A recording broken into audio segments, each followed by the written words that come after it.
اللہ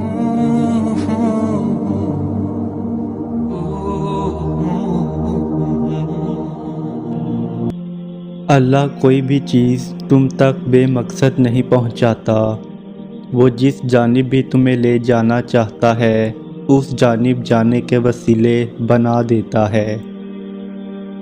اللہ تمہیں تمہاری دعاؤں کے ذریعے سے ہی آزماتا ہے۔ وہ تاخیر اس لیے کرتا ہے تاکہ تمہارا یقین دیکھ سکے۔ دعا فوراً قبول نہیں ہوئی تو سمجھ لینا سنبھال لی ہے اس رب نے، اور اگر تمہاری دعا سنبھال لی ہے تو سمجھ جانا وہ رب تمہیں بہترین دینا چاہتا ہے۔ کچھ مانگنے والی ادائیں ایسی ہوتی ہیں جو اسے بہت پیاری لگتی ہیں، پھر وہ اس ادا کو بار بار دیکھنے کے لیے قبولیت کا وقت بڑھا دیتا ہے۔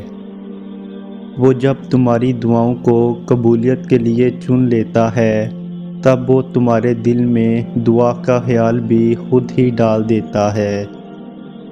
تم سوچتے ہو کہ اللہ جو جان سے پیاری چیز آزمائش کے لیے تم سے دور کر دیتا ہے وہ لوٹ کر واپس نہیں آتی، مگر یہ بھی تو ہو سکتا ہے کہ جسے چھین لیا گیا ہے وہی تمہارے اس امتحان اور انتظار کا صلہ ہو۔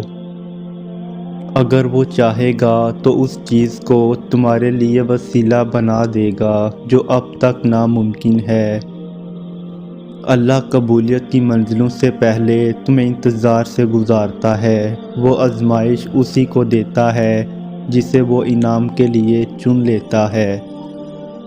اللہ صرف تمہارے راستوں کو موڑتا ہے، تمہاری دعاؤں کو نہیں۔ وہ تمہیں اپنے طریقے سے تمہاری من پسند منزل تک لاتا ہے۔